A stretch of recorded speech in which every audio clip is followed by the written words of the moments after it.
अछूतो उद्धार आंदोलन।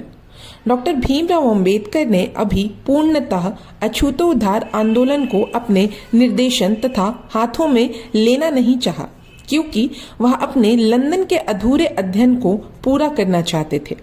अंबेडकर अपने दलित भाइयों को स्वावलंबन तथा स्वतंत्रता का संदेश देकर जुलाई 1920 में अपनी शिक्षा को पूरा करने के लिए फिर से लंदन चले गए थे और लगभग 3 वर्ष बाद वे अपना अध्ययन पूरा करके अप्रैल 1923 में भारत वापस आ गए। आते ही उन्होंने देखा कि अछूतो उद्धार आंदोलन का संचालन स्वर्ण हिंदू कर रहे हैं, जो अंबेडकर को बड़ा अखरा, क्योंकि वे चाहते थे कि अछूत लोग अपने सुधार आंदोलन को स्वतंत्र होकर संचालन करें। डॉक्टर भीमराव अंबेडकर जब अपने अध्ययन से निश्चिंत हो गए, तब उन्होंने अपने जीवन के मिशन का काम शुरू किया। अपने इस मिशन में वे जीवन भर व्यस्त रहे। डॉक्टर भीमराव अंबेडकर ने अपने अछूतो उद्धार आंदोलन की वास्तविक एवं ठोस शुरुआत 20 जुलाई 1924 को बम्बई में बहिष्कृत हितकारिणी सभा की स्थापना के साथ की। सभा का कार्य क्षेत्र बम्बई प्रांत था। सभा के कार्य सांस्कृतिक विकास केंद्र चलाना, औद्योगिक तथा कृषि विद्यालय खोलना, अछूतो उद्धार आंदोलन को आगे बढ़ाना आदि से संबंधित थे। अभी तक अछूतो उद्धार आंदोलन स्वर्ण हिंदुओं के हाथों में था, जो अपने स्वार्थों के कारण उसका संचालन कर रहे थे। डॉक्टर भीमराव अंबेडकर चाहते थे कि अछूतो उद्धार आंदोलन का संचालन अछूत कार्यकर्ता ही करे। उनका विश्वास था कि ऐसा करने से दलितों में स्वावलंबन, आत्मविश्वास और आत्मसम्मान की भावनाएं उत्पन्न होंगी। इन भावनाओं के बिना अछूतों का उत्थान संभव नहीं था। इस प्रकार डॉक्टर भीमराव अंबेडकर ने अछूतो उद्धार आंदोलन के दौरान मानवीय अधिकारों की मांग प्रस्तुत की, जिनकी प्राप्ति न केवल समाज के सहयोग पर आधारित थी, बल्कि दलितों के संगठन और उत्साह पर भी निर्भर थी। डॉक्टर भीमराव अंबेडकर एक स्पष्ट तथा निर्भीक वक्ता थे। वे अपने स्वार्थ के लिए नहीं, बल्कि समस्त अछूत समाज के हितों की रक्षा हेतु लड़ते थे। अछूतो उद्धार आंदोलन के अंतर्गत मानव अधिकारों की मांग को आगे बढ़ाने के लिए डॉक्टर भीमराव अंबेडकर ने स्वयं मध्य प्रदेश, मद्रास और बम्बई प्रांतों के दौरे शुरू कर दिए। उन्होंने मालाबार के अछूतों की दुर्दशा का समाचार सुना और वहां सभा में गए। वहां के अछूत समाज के लोग जब अंबेडकर से मिले तो उन्होंने अपने दयनीय कहानी उन्हें सुनाई। मालाबार के ब्राह्मण बड़े कट्टर थे। वे अपनी औरतों को भी शूद्र मानते थे और उन पर विश्वास नहीं करते थे। ब्राह्मणों ने अछूतों पर कड़े प्रतिबंध लगा रखे थे। अछूत ऊंचे मकान नहीं बना सकते थे, दूध घी नहीं खा सकते थे, पशुओं को नहीं पाल सकते थे, घुटनों से नीचे कपड़े नहीं पहन सकते थे, सिर के बाल नहीं रख सकते थे, सोने चांदी के जेवर नहीं पहन सकते थे और किसी दुकान पर खाने पीने की चीजें को छू नहीं सकते थे। ब्राह्मणों के गांव की ओर जाने वाली सड़कों पर वे कतई नहीं चल सकते थे। वे 11 बजे से पहले बाजार आदि में नहीं जा सकते थे। मालाबार के अछूतों की स्थिति बड़ी दयनीय थी। उन्हें मृत पशुओं का मांस खाना पड़ता था और उनकी औरतें आधी नंगी रहने के लिए मजबूर थी। मनुस्मृति के कठोर से कठोर नियम मालाबार में लागू थे।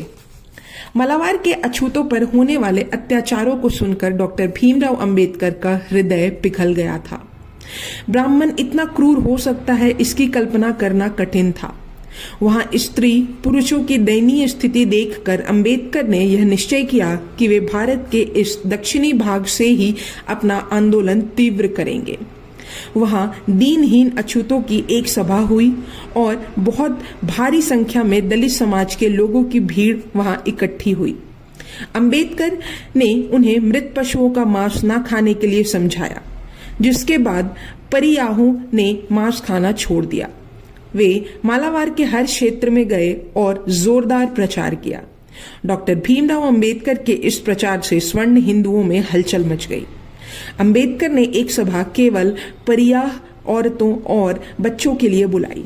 जिन्हें उन्होंने अपने भाषण में समझाया कि तुम्हारे गांवों में ब्राह्मण चाहे कितना ही निर्धन क्यों ना हो, अपने बच्चों को जरूरत पढ़ाना। उसका लड़का पढ़ते पढ़ते डिप्टी कलेक्टर बन जाता है, तुम ऐसा क्यों नहीं करती? तुम अपने बच्चों को पढ़ने क्यों नहीं भेजती? क्या तुम चाहती हो तुम्हारे बच्चे सदैव मृत पशुओं का मांस खाते रहें, दूसरों की जूठन बटोर कर चाटते रहें? तुम अपने शरीर को वस्त्रहीन क्यों रखती हो और अपनी जांघों की क्यों नहीं ढकती? यदि तुम इस प्रकार रहोगी तो अपने अस्तित्व की रक्षा कैसे करोगी? दुनिया में कहीं भी औरतें तुम्हारी तरह अधनंगी नहीं रहती। यह बुरी बात है। तुम अपना सम्मान बनाओ और कपड़े पहनने का अपना ढंग बदलो। तुम्हें अपना सारा शरीर वस्त्र से ढकना चाहिए, तभी तुम सम्मानजनक महिलाएं बन पाओगी। अपने भाषण के अंत में उन्होंने कहा था कि जो स्त्रियां मेरे से कल मिलने वाली आए वे अपने शरीर को पूर्णतः ढक कर आए। डॉक्टर भीमराव अंबेडकर समाज विद्रोही होने के साथ साथ क्रांतिकारी भी थे। कोई समाज सुधारक तो पुराने ढांचे को संभालने का प्रयास करता है, जबकि एक क्रांतिकारी पुराने सामाजिक ढांचे को उखाड़ फेंकता है और नया ढांचा बनाता है। डॉक्टर भीमराव अंबेडकर स्वयं अछूत जाति में पैदा हुए थे। एक अछूत के रूप में अंबेडकर ने वही सब महसूस किया जो अन्य अछूतों ने और अन्य दलितों ने किया था। वे जानते थे कि उनका हृदय कैसे जीता जाए। अंबेडकर एक ऐसे नेता थे जिन्होंने समस्त अछूतों के दुख दर्दों को अपना व्यक्तिगत अपमान समझा। इसलिए उन्होंने यह प्रतिज्ञा ली कि अछूतों को इन जुल्मों से मुक्त करेंगे और उनके लिए मानव अधिकारों की दिशा में सतत संघर्ष करेंगे। डॉक्टर भीमराव अंबेडकर के मन में अछूतों के प्रति आत्मीयता थी और एक नेता के रूप में वह अछूतों और दीनहीन दलितों के साथ बड़े मार्मिक ढंग से बातचीत करते थे। वह कहते थे कि अछूतों को भी उसी प्रकार मकानों में रहना, वस्त्र पहनने और भोजन प्राप्त करने का अधिकार है जिस प्रकार देश के अन्य नागरिकों को है। यदि अछूत आत्मसम्मान का जीवन जीना चाहते हैं तो उन्हें आत्म सहायता के सिद्धांत पर चलना होगा। डॉक्टर भीमराव अंबेडकर के इस महान मिशन से न केवल अछूतों को सामाजिक दास्तां से मुक्ति मिली, बल्कि राष्ट्र की शक्ति, स्वास्थ्य, दौलत, सम्मान और संस्कृति को भी बल मिला। उन्होंने भूखे, नंगे और दीनहीन दलितों में उत्साह तथा लक्ष्य का संचार किया। एक ओर डॉक्टर भीमराव अंबेडकर ने अछूतों को मानवीय अधिकार के प्रति सचेत किया, तो दूसरी ओर कट्टर हिंदुओं को चेतावनी दी कि उन्हें अपने में मानवीय भावना का आदर करना चाहिए और अछूतों को भी मानव प्राणियों की भांति समझना चाहिए। अन्यथा भारत में ऐसी क्रांति आ सकती है जिसके गंभीर परिणाम हो सकते हैं। सन 1926 में देश के विभिन्न भागों में कुछ महत्वपूर्ण परिवर्तन हो रहे थे और घटनाएं घटित हो रही थीं। अंबेडकर इन सभी घटनाओं को अच्छी तरह से अध्ययन कर रहे थे। डॉक्टर भीमराव अंबेडकर की सच्ची भावना को अछूतों ने पहचाना और उनके नेतृत्व में अटूट विश्वास प्रकट किया। उधर अंबेडकर भी एक वकील के रूप में प्रसिद्धि प्राप्त करते जा रहे थे।